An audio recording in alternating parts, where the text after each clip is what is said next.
Now does it sound like it's getting a little softer? All right, it's really not. It's the same intensity.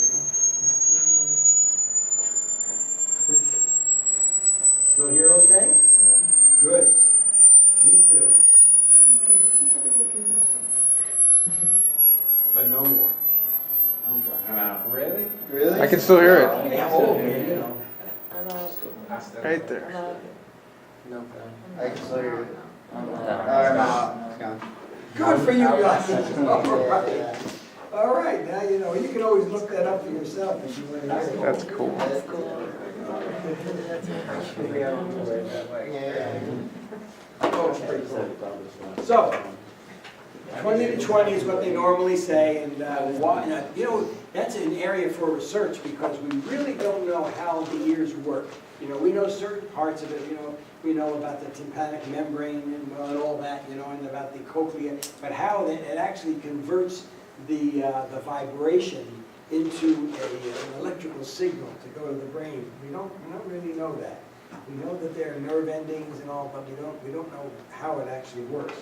So that's an area for research. We already talked about this, about sound. Now sound, remember, needs a medium. So when you see those Star Wars, you know, movies and things, and something, but no. If it's in outer space, you'll see it, but you'll hear nothing, okay? The sound has no air, no medium to carry it. So you'll see the explosion because that's light, all right? But you will not hear anything. But if something hits you, you'd hear it, because you're inside, right?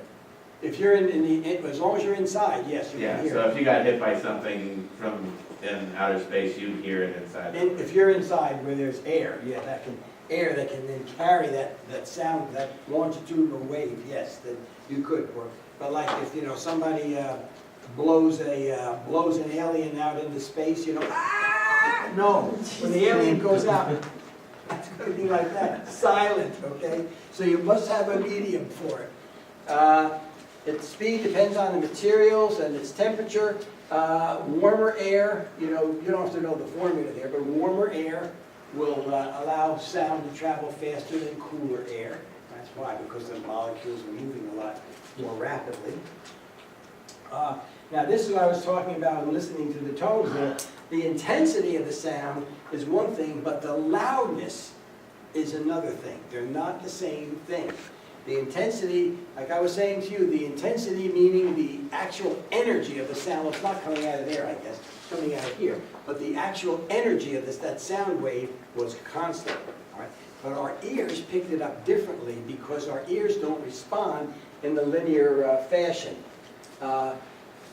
Now this intensity we measure in something called decibels. I'm sure you've heard that, and we're not going to do any calculations with that, but I just wanted you to know that there's a range of these decibels, and I know when I first went out to work, you know, many years ago, people didn't worry too much about these speech levels of, you know, if a machine made that level of decibels, that level of intensity and noise, people didn't worry about it too much, but pretty soon I guess it was the EPA that said, wait a minute, sure, it doesn't do any harm to you to have that, but if you have to listen to that all day, all right, now you've got a long-term exposure. And so they came up with a whole list of long-term requirements, you know, for protection, for different, even though it's something that won't hurt you necessarily, you would have to protect yourself if you're going to be exposed to it for a long time. But anyhow, it's measured in decibels, and now some objects, or no, any uniform object in its composition will have what's called a natural frequency. And when it gets a forced vibration, which means if the air, for example, causes a vibration that happens to be at the natural frequency of the object, it will pick that up. Okay, and it'll pick that up. So for example, if any of you were in the service, you know, like in the Army, the Marines, you guys always march in cadence, right? You know, left, right, left. But when you go over a bridge, they tell you to break cadence. They say just walk across the bridge. So you get over the bridge and then start again. The reason being, they want to make sure that that pounding, that vibration that your feet are gonna make on the bridge aren't the natural isn't part of the natural frequency of the bridge. About 30 years ago, I remember reading about some people in a fancy hotel in Kansas City. They were at a New Year's Eve party, and the whole lobby was, you know, a big dance floor and lots of tables, and they had a band, and everybody was having a great time. But going across the lobby was this walkway. And of course, a lot of people would stand on the walkway and talk and drink, and part of the celebration. But the band began to play a song. I'll never forget a song called Satin Dolls. It's too old a song for you guys to remember, but the thing is, it has a nice beat to it, you know, and the people on that walkway all started to move in time with the music. And the bridge, or the walkway, began to move in time, and they thought it was funny. They just kept doing it. Well, what happened was the bridge collapsed, killed a number of people, and injured a lot of others, but it's because they were getting it to vibrate at its natural frequency. It's dangerous, yes. The same thing with Roman soldiers, when they used to march, bridges used to collapse. When they were. I always heard that, yeah. You guys ever saw the Tacoma Narrows Bridge? Yeah. You saw that? Well, you're old, Peter.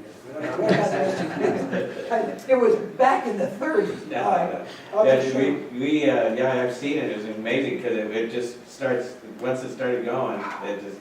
People go, I won't show you the whole thing. It takes about 10 minutes or something, but let me go back to, I guess, I might have to go straight to YouTube, huh? Mm-hmm. Oops, sorry.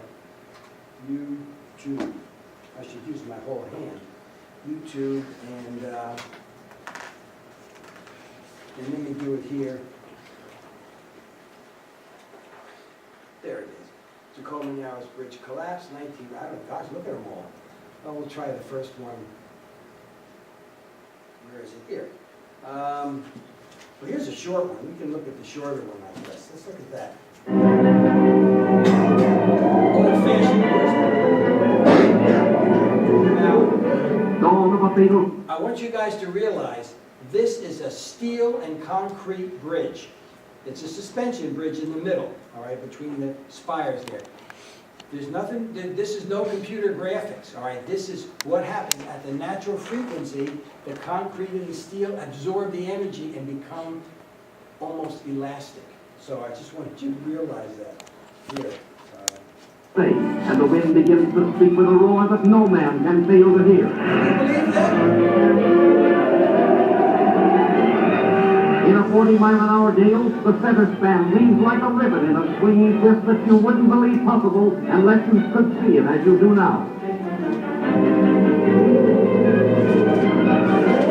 There's an automobile caught on the heaving roadway. The 11,000-ton center span twists and strains the giant cables that support it. Cables of 6,300 wire strands, each 17 inches thick.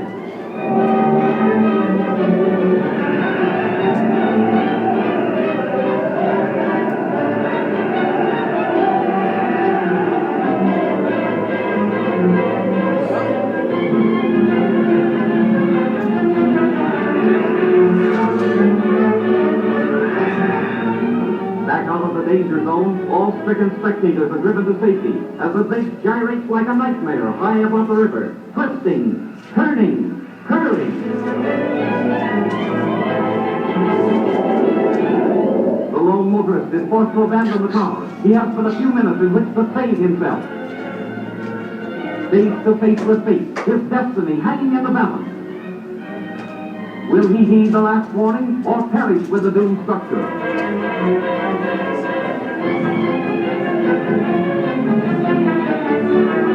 It's only the center span that's doing But he saved himself by a second.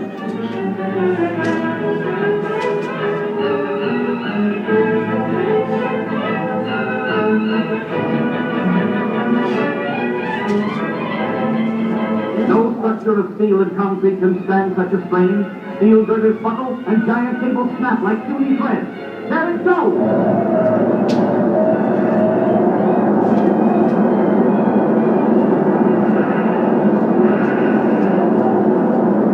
You guys have seen it. All right. Engineers are divided as to the cause of the disaster. Some claim it was the use of solid girders. Others differ. But whatever the reason, Tacoma will rebuild. This time a bridge that will not provide a super thrill in the news. All right, anyway. If you see the longer version of that, the man walking there, Professor Farquharson, his name is, but he was one of the people on back out off the bridge, you know, and the man that had left his car out there, left his dog in the car.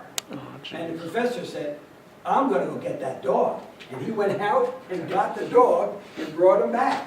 Brave guy, right? Wow. True, that's true, but anyway, you'll see it in the longer version. But anyhow, I wanted you to see how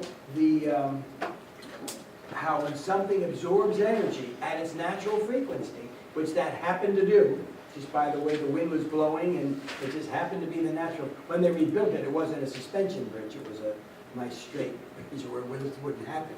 When I was young, there was a company called Memorex. I don't know if that's still around or not. I think they got bought by somebody else, but in any case, in those days, the high technology was audio tapes. And Memorex did an ad on television where they just had a lady go in a room with a crystal glass, an opera singer, and she hit a particular note, particular pitch, and held it, and the glass would vibrate and then explode, okay? Because she just happened to